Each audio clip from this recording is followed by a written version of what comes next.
আজকে দেশে দেখেন 24 বছর পর একটা পুরুষ মানুষ ঈদের জামাতে যা বাংলাদেশের একটা অন্তর্বর্তীকালীন সরকার ঈদের জামাতে নামাজ পড়ছে। এই পুরুষ মানুষ যেদিন থেকে হচ্ছে ধানত পোকা নেই, কীটনাশকের দোকানদারা করতে হুজুর কি কারণে? আমি বছর বছর তোরা অফিসার সিএনজি সিনজেন্টার ইজি ফেদিন তোরা করছিল যে জাকাত না দেয় পোকা যাচ্ছে না, জাকাত দেওয়াই লাগেনি, খালি মরদ মানুষ সরকার আছে তাই কি পোকা নেই রে। আলু আলু রুপিহার জামাদার সাবানপুর যতগুলো কোল্ড স্টোরের ধার আমি এবার মাহফিলে গেছি, আলুর সিজনে হাজার হাজার ঘ্যান হাজার হাজার ট্রাক দাঁড়িয়ে আছে, মানুষ করছে ঢুকানের জায়গা নেই। আলুর এত ফল নেই কথা কোন টাকা। পাবনা নিজামীর বাড়ির সভা করছি, আর 8:30টায় কবর জিয়ারত করছি, এপ্রিলের 1 তারিখে সভা করছি, ঈদের পরের দিন, ঈদের দিন করছি পীরগাছা, পরের দিন করছি পাবনা সাথিয়া নিজামীর গ্রামত। ওটি যা শূন্য পেঁয়াজ দেখলো 1 বিঘাতে 100 মণ করে পেঁয়াজ হচ্ছে।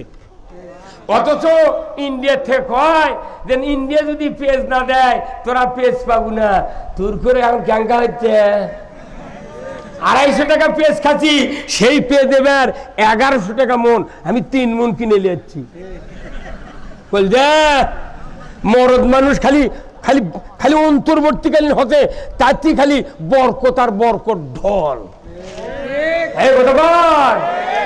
আর বাংলাদেশ এতদিন স্বাধীন হচ্ছে, পৃথিবীর কোন দেশ বাংলাদেশকে চেনে না, খালি আমেরিকা চিনিচ্ছিল আর সৌদি আরব যাচ্ছিল হজরত বাঙালি থেকে, ওই অফিসে না বাংলাদেশের নাম লেখা আছে, বকত লেখা থেকেছিল বাংলাদেশ। আর ওই ইন্ডিয়া চিনিছে ডক্টর ইউনূস আসাতে 142টা দেশের উদ্যোক্তা এসে বসে আছে, বাংলাদেশে একটা হাসপাতাল চিন করে দিবি, পৃথিবীর সর্বোচ্চ চিকিৎসা বিষয়টি 15,000 কর্মচারী ওটি চাকরি করবি। আর এতই এতই অফার আসছে বাংলাদেশ, এতদিন কোনটি হয়েছিল তোরা? এরা ইংরেজি লিখে রেখেছে বাংলাদেশ বক্তৃতা দেশ ওই দেশ, আর খালি মাঝে মধ্যে কথা জঙ্গি রাজাকার জঙ্গি রাজাকার, ও অমনি খালি শিখি দেয় আর কিচ্ছু শেখেনি এরা। আর ডক্টর ইউনূসের থেকে ইংরেজি শুনে ওরকে মাথা ঘুরে গেছে, এটা কি ব্যাটা চললে জানেন? একটা গ্রামের যদি একটা রাজনীতির দলের যদি একটা জেলা সভাপতি উপজেলা সভাপতি থেকে যদি ওয়ার্ডের সভাপতি যদি যোগ্যতা বেশি হয়, ওই ওরা ওই কেন্দ্র কবি ও কি বহিষ্কার করা লাগবি, এই মাথামারি গা। এই বাংলাদেশে আল্লাহর এক নিয়ামত ডক্টর ইউনূস, কোনো অশান্তি নাই, রাস্তাতে তখন দিনও থাকি মনে হচ্ছে আকাশের রহমত এসে গেছে কাছে।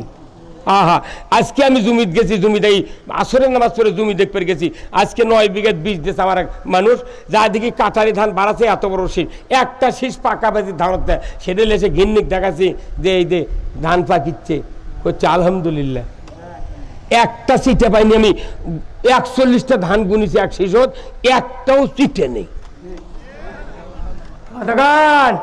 আর গতবারের আগেবার থেকে খালি সাদা সিচি বাড়াতে 6 আনা। আল্লাহ রসুলের হাদিস, আল্লাহ রসুল বলছেন যে দেশে নারী জাতি ক্ষমতায় থাকবে সেই জাতির তসবির সুতা ছিঁড়ে দিলে যেরকম একের পর এক দানা পৃথিবীর নিচে নামে আসে, ওই রকম আযাব দেশে নামবে। আমার দেশে পুরুষ মানুষ ক্ষমতায় দেওয়ার কারণে দেশটা সেই সুন্দরভাবে চলতেছে। 1630 জন লোক লাগিয়েছে এই বাংলাদেশ, জেলার থেকে শুরু করে 1630 জন লোক দিয়ে এই দেশ চলছে 16 বছর। আর এখন 14 জন লোক দিয়ে দেশ চলছে, টেনশনই নাই। খালি পুলিশ ডিপার্টমেন্ট যদি খালি শক্ত হয়ে যায়, এই দেশের মানুষ কবি ডক্টর ইউনূস মরা বন্ধ থাক, আমাদের টেনশন নাই। ভোট হলি আজই যদি ভোট দেন, যাই ক্ষমতার দাবি তাই 2 কোটি মামলা তৈরি করে ওরকে জেলত তুলে ওরা আবার উনকে করবি। কোন মামলা হামলা হবে না। এদেশের শান্তি কায়েমের জন্য একমাত্র কোরআনের বিধান দরকার। কি কোরআনের বিধান কায়েম হোক চান? শত ছুটতে বলেন কি চান? 2 হাত তুলে দেখান। এ ভাই আপনি হাত তো লেটে তুললেন কে? আপনি রে সাদা পান দেবে, আপনি হাত তুলতে বোঝা যায় কে কতখানি ফটকে। আবার আমরা বক্তৃতা দিই, কোরআনের কথা শুনে কেউ কেউ কয় ঠিক, আবার কেউ কেউ মধ্যে ইঙ্কে করে কাল্লা ইঙ্কে করে, তার মানে কাল্লা দেখে হুজুরক বুঝায় আসি অন্তর আর এক দিকে। আর মানুষ চিনি না, 47 বছর মানুষ চড়ে খাচ্ছি, হাত তোলা দেখলে বুঝে পাবো ই কোন গুরু। কিয়ামতের দিন দাড়ি টুপি জুব্বা বক্তৃতা হজ উমরা এইগুলি থেকে জান্নাতে যাওয়া যাবে না। আমার আল্লাহ বলছেন ইয়াউমা লা ইয়ানফাউ মালু ওয়ালা বানুনা ইল্লা মান আতাল্লাহা বিকলবিন সালিম। একটা ছোট্ট আয়াত বলেছেন কোরআনে, ছোট্ট আয়াত। এই আয়াতের দ্বারা আমাদেরকে বুঝতে হবে আল্লাহর কি কাজ আমাদের করতে হবে। আল্লাহ কোরআনে বলছেন ওমা খালাকতুল জিন্না ওয়াল ইনসা ইল্লা লিয়াবুদুন। ছোট্ট একটা হুকুম, এটা কার? আমার আল্লাহ বলছেন মানুষ আর জিন জাতিকে আমি ইবাদতের জন্য সৃষ্টি করেছি। ধরে কোন আল্লাহু আকবার। কয়টা মখলুকাত? দুটো। তার মধ্যে একটা মখলুকাত আমাদের সাথে দেখাই নেই, কোনোদিন সালাম কালাম হয় না, চিনি না। জিনও কেউ দেখি মিশাই ফেসবুকে করছে। এক মানুষ কি বদমাইশ, ফেসবুকে সাদা কাপড় দিয়ে গোটা মানুষ পৌঁছেছে, 2 হাত ইঙ্গা করছে, করে মিশাই করছে যে মসজিদে জিন নামাজ পড়ছে। এ কয় আমি খুব স্ট্রিক্টলি ফেসবুকে ছবিটা দেখেছি, দেখি তোর বগলের মধ্যে হাত দেখা যাচ্ছে, বুঝছেন? পিছিতে সব জায়গায় কি পিছে ইঙ্গে করে আমি একবারে রুকুত না দেয়, একবারে গেছে হাত শুদ্ধ। তখন আমি চিন্তা করি এটা তো হাত দেখনো, তে কি জিন বানাচ্ছে কিভাবে? মানে ফেসবুকে 80% কথা মিথ্যে।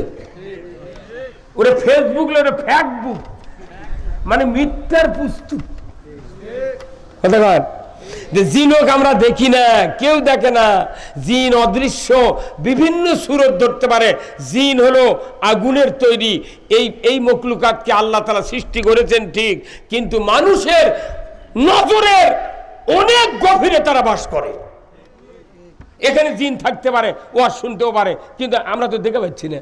তাহলে জিনের বাদ দেন, খালি আছি আমরা কারা? মানুষ। এখন মানুষকে আল্লাহ কি বলছেন? আমার গোলামি করো, ইবাদত করো। আচ্ছা বলেন তো, আমরা যে ইবাদত করি, এই যে কয়েকদিন আগে 1 মাস ইবাদত হলো, সেই মাসের নাম কি? কয়দিন রোজা করে 1 মাস করছেন? 29 দিন, তাই না? এই রোজা 29 দিনে 1 মাসে এই আমাকে রোজা শেষ। 11 মাস আর এই রোজা আর নাই, এটা 1 মাস। রোজা করতে 1 মাস লাগে। আচ্ছা উমরা করতে কয়দিন লাগে? 15 দিন গেল, উমরা চলে গেল। আবার হজ করতে লাগে 54 দিন, 54 দিনও চলে গেল। 5 ওয়াক্ত নামাজ আদায় করতে 1 ঘন্টা লাগে। 10 মিনিট করে, 5 মিনিট, 7 মিনিট করে একটা করে নামাজ হয়ে যায়। তাহলে 24 ঘন্টার মধ্যে 1 ঘন্টা কি পড়া লাগে? নামাজ আদায় করা লাগে। আচ্ছা খাতনা দিতে 7 মিনিট লাগে। খালি ওস্তা বসবি, ওর চোখ ধরবি, ফেস করে কাটে দিবি, বাধা হয়ে গেল 7 মিনিট। আচ্ছা তার বিয়ে করাতে লাগে 1 ঘন্টা। এই সাক্ষী উকিল তারপর কাবিল টাবিল করে মোল্লা যায়, মহিলার কাছ থেকে ইজাব কবুল করে আছে, বরের কাছে বসে 1 ঘন্টা পুরো লাগে। এটা একটা ইবাদত। আচ্ছা জানাজা করতে লাগে, নিজের ছেলে হলে লাগে 10 মিনিট, অন্যের বেটা হলে লাগে 6 মিনিট। মানে অন্যের বেটা, অন্যের বাপ, আল্লাহু আকবার। আর জীবনে চোখ দেবানি বাড়াবে না, কতক্ষণ টাকা। তাহলে এইভাবে তারপরে আপনার হচ্ছে কি করা যায়? একটা মুগরি জব করি, এটা একটা ইবাদত। আল্লাহ কছে যে আমার নাম নিয়ে তুমি পশু, হালাল পশুকে জব করো। তাহলে মুগরি জব করতে লাগে 3 মিনিট, কুরবানি জব করতে লাগে 10 মিনিট। এগুলো একটা ইবাদত। কি কথা ঠিক কিনা? এগুলো হচ্ছে ইবাদত। রাস্তাতে একটা কাঁটা পড়ে আছে, এটা সরাতে লাগবে 1/2 মিনিট, খালি আলোক করে ওইবার ফেলে দেন। কথা হয় না, মানে কথাটা বোঝেন, আপনি কথাটা বোঝা লাগবে। এইগুলি আবার ইবাদত হচ্ছে ঘন্টা ভিত্তিক, মাস, 15 দিন, 1 মাস, 1.5 মাস, এগুলো হচ্ছে ইবাদত। এই ইবাদত করছে বলছেন আল্লাহ তোমরা আমার গোলামি করো। তাহলে আনুষ্ঠানিকভাবে এইগুলি ইবাদত পুরো জাতি আমরা করতেছি, কিন্তু দেখা যাচ্ছে এই জাতির সমাজে, রাষ্ট্রে, অর্থনীতিতে, রাজনীতিতে, অফিস আদালতে, বাড়িতে, পরিবারে, গ্রামে, থানায়, উপজেলায়, ওয়ার্ডে কোথাও শান্তি নাই। কেন শান্তি নাই? এইগুলি ইবাদত যে আবাদতে কবুল হবি সেই আবাদত বাংলাদেশে নাই। এইগুলি আবাদত 15 দিন, 1 মাস, 1 ঘন্টা, 10 মিনিট, 1.5 মাস, 15 দিন, এগুলোর যে আবাদত করলাম, এটা আবার কবুল হতে যে আবাদত লাগবে সেই আবাদত বাংলাদেশে নাই। হ্যাঁ হুজুর, কথা সেই আবাদত কি? পারবেন? সেই আবাদত ছাড়া এই আবাদতগুলো কবুল হবে না। কবিরাজ ওষুধ দিয়েছে, ভাই এদের 7টা বড়ি দেন, কিন্তু 7 টাকা আদা দিয়ে কোনো দৈনিক পিছিয়ে পিছিয়ে খাওয়া লাগবে। ওই আদা হলো মেইন ফ্যাক্টর, ওই গুলির কিছু নেই, ওটা বিষাদুর গোড়া পিছিয়ে গুলি বানিয়ে দিতেছে। আর এই আদায় হবি কাম। আমরা যতগুলি আবাদত করলাম আনুষ্ঠানিক, এইগুলি কবুল হওয়ার জন্য আর একটা আবাদত দরকার। সেই আবাদত আপনি ঘুম পারবেন, ওই আবাদত আপনাকে পাহারা দেবি। আপনি ঘুম পারবেন, বাড়ির থেকে বেরিয়ে যাবেন, কোথায় যাবেন, পুরা জাতির নিরাপত্তা ওই আবাদত দিবে। ধরে করে আল্লাহু আকবার। আপনি তাহাজ্জুদ পড়লেন, তারাবি পড়লেন, লাইলাতুল কদর পড়লেন, আপনার বাড়ির গোয়ালের গরু আছে, গরুর গোলত চটা দেননি, ঘরের বারান্দাতে আছে পালসার হুন্ডা, আইনাতে একটা সাইকেল, আপনি রাত থেকে ঘুম পাচ্ছেন, দরজা দেননি, এগুলো থাকবে? এগুলো পাহারা দেওয়ার ইবাদত আল্লাহ কোরআনত কছে। সেই আবাদতটা কি হলো? সেই আবাদত হলো ইসলাম। ইসলাম যদি আপনি দেশে চালু করতে পারেন, তাহলে ঘুম পারলেও ইসলাম আপনার পাহারা দেবে। আর ওই ইসলামের বিরোধিতা করে ওই হজ উমরা দিয়া জান্নাত যাবো, তোর বাপও জান্নাত যাবে না।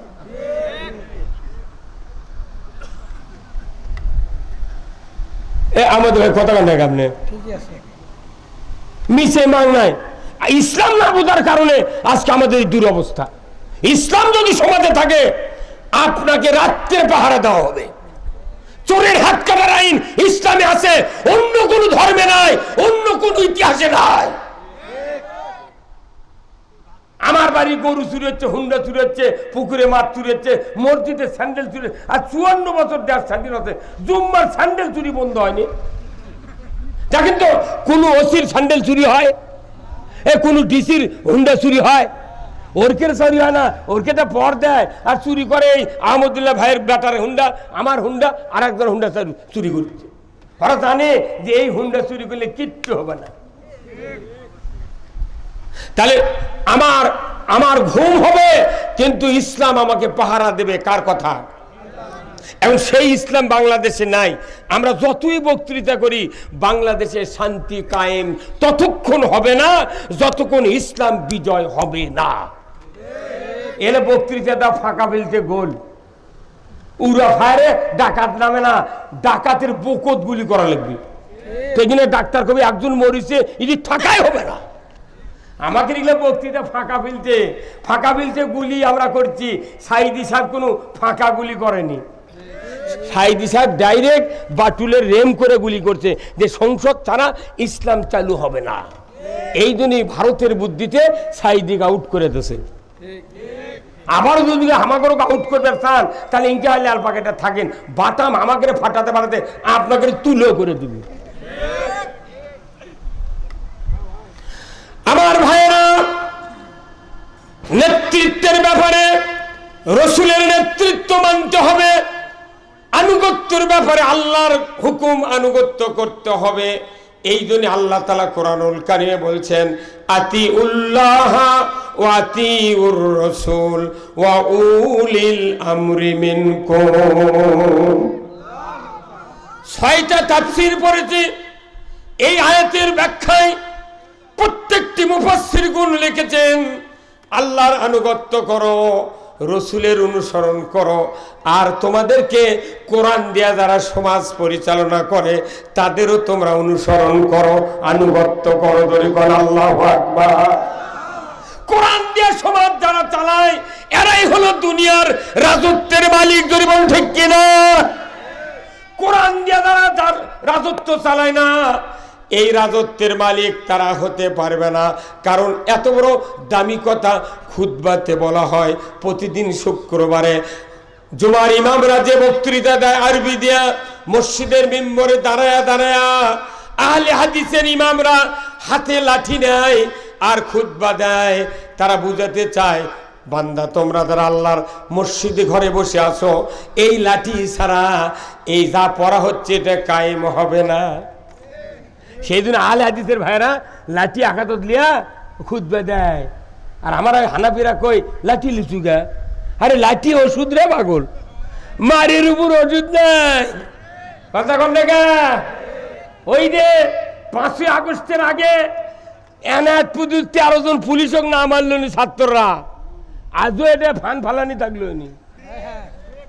কথা কয় কি কাম করি তুই 13 জন যখন কুপাঘাত হতে খালি ধর ধরে কথা বউ কত মোবাইল করে তুই চাকরি ছাড়ি যাই দেশের যে বাবাতে কাউকে ধুবে না।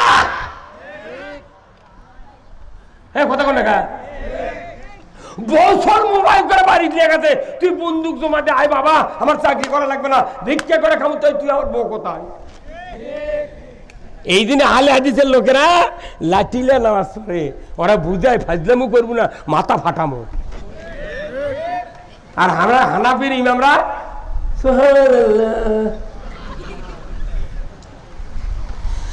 এত চমৎকার বক্তব্য ছানি খুতবার।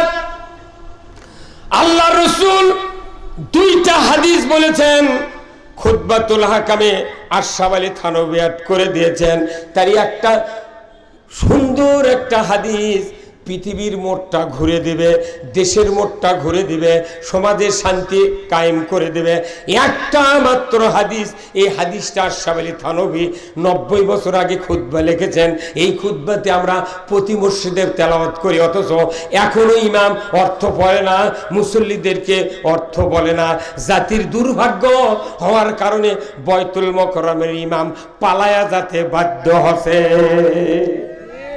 এই হাদিসটা যদি বয়তুল মুকাররমের ইমাম 100 বছর আগে থেকে ওখানে যদি তেলাওয়াত করতেন, ওখানে সচিব, এমপি, ডিএমপি, কমিশনার, মেজর, যত এসপি আছে, ডিসি আছে, বড় বড় অফিসার, সরকারের যত আমলা আছে, তারা নামাজ পড়ে শুক্রবার করে।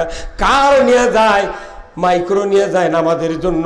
অথচ মসজিদ থেকে সুচিকিৎসা না করার কারণে আজকে জাতির উপর মই ডলা হচ্ছে, ওরা নিরাপদে ঘুমাচ্ছে।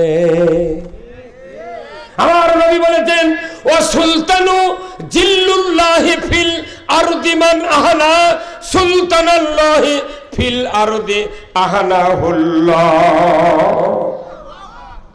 এত বড় দামি হাদিস।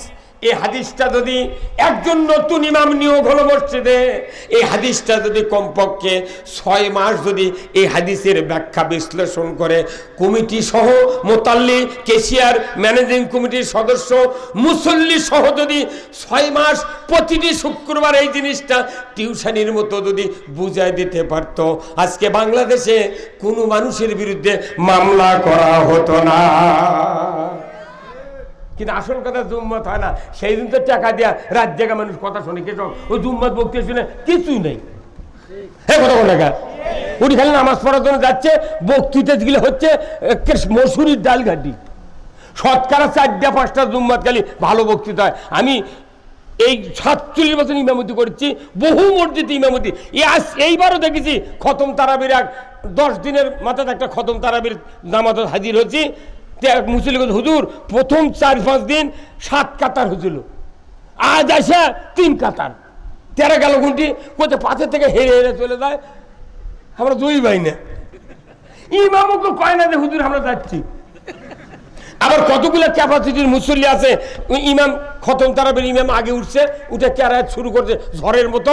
আর কিছু কিছু চালাক মুসল্লি 5 লাইনে তুমি বসে আছে, যখন যা কবি ইয়ালামুন তখনই লাভ দিয়ে উঠে আল্লাহ করে রুকু দেয়। এগুলাই এই কোরআন নাজিলের মাসে কোরআনের প্রতিষ্ঠান থেকে যারা পালিয়ে যায়, শিক্ষকের না বলে যারা স্কুল থেকে পালিয়ে যায়, রেজাল্ট শিটে তাদের নাম থাকে না। কোরআন এসেছে রমজান মাসে, কোরআনের কোনো তালিম, কোনো বুঝ, কোনো জ্ঞান জনগণ পায় না, বিদায় তারাবির মোহব্বত নাই। একটা মাস তারাবি হয়, কোন ইমাম 30টা আয়াত বাংলাদেশের মুসল্লিদেরকে জীবনে শুনায় না। ওই খালি গড় গড় গড় গড় করে পড়ে তাকে তাড়াতাড়ি 27 তারিখ টাকা নিয়ে আউট। এইভাবে কতদিন থাকবেন? এই জন্য আসল কথা আমি বলবো, কি শুনতে রাজি আছেন? আসল কথা খুতবাত হলো কি, ও সুলতানু জিল্লুল্লাহ, ন্যায়পরায়ণ শাসক, আল্লাহর ছায়া সদৃশ্য। ধরে কোন আল্লাহু আকবার। এটা কে বলেছেন? আল্লাহ কথা। এতক্ষণ 4 বের করে কোনো তাও বিশ্বাস হয় না। আল্লাহ রাসূল বলছেন, ও সুলতানু জিল্লুল্লাহ, ন্যায়পরায়ণ শাসক, আল্লাহর ছায়া সদৃশ্য। আল্লাহর যে একটা রহমত, এটা ছায়ার সাথে তুলনা করছে। তুমি যদি ন্যায়পরায়ণ শাসক কায়েম করো, কোরআনের শাসক ছাড়া ন্যায়পরায়ণ শাসক পৃথিবীর জমিনে কেউ কায়েম করতে পারে না। কোরআন দিয়ে তারা দেশ চালায়, এরাই হলো শ্রেষ্ঠ শাসক, এরাই হলো আল্লাহর ছায়া সদৃশ্য। জোরে করে আল্লাহু আকবার। ওয়াসুলতানু জিল্লুল্লাহি ফিল আরদি মান আহানা সুলতানাল্লাহি ফিল আরদি আহানাহুল্লাহ।